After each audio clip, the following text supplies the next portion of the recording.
அன்புள்ளம் கொண்ட அனைத்து சொந்தங்களுக்கும் அன்பணக்கங்கள். திருமூலர் சித்தரின் வரலாற்று அபூர்வங்கள்.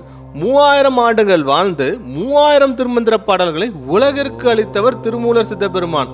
திருக்கையிலையில் வாழ்ந்த இவர் நந்தியன் பெருமானிடம் உபதேசம் பெற்றவர். கையிலையை விட்டு தென்னாடு வந்த தவயோகி காவிரிக்கரையில் உள்ள சாத்தனருக்கு செல்லும் வழியில் மாடுகள் அழுக்குரல் எழுப்புவது கண்டு நிற்கின்றார். அங்கு மாடு மேய்ப்பவன் மூலன் இறந்து கிடப்பதை பார்த்து கவலை அடைகின்றார். பின் உடனே தன் உடலை ஒரு மரத்தின் வேர்பகுதியில் மறைத்து வைத்துவிட்டு மூலனின் உடலுக்குள் கூடு விட்டு கூடு பாய்கின்றார். கதறி எழும் மாடுகள் உயிர் பிழைத்து வந்த மூலனை கண்டு மகிழ்ச்சி அடைகின்றன. சில காலங்கள் கிடைத்து தன் உடலை தேடி போகும்போது அங்கு அவரின் உடலை காணவில்லை. ஈசனின் திருவிளையாடல் என்பதை உணர்கின்றார். திருவாடுதுறை அடைகின்றார். அங்குள்ள அரச மரத்தின் கீழ் நீண்ட தவத்தில் அமர்கின்றார். திருமந்திர 3000 பாடல்களை இயற்றிய பிறகு திருவாடுதுறையில் ஜீவ சமாதி அடைகின்றார். அனைவருக்கும் அன்பு வணக்கங்கள்.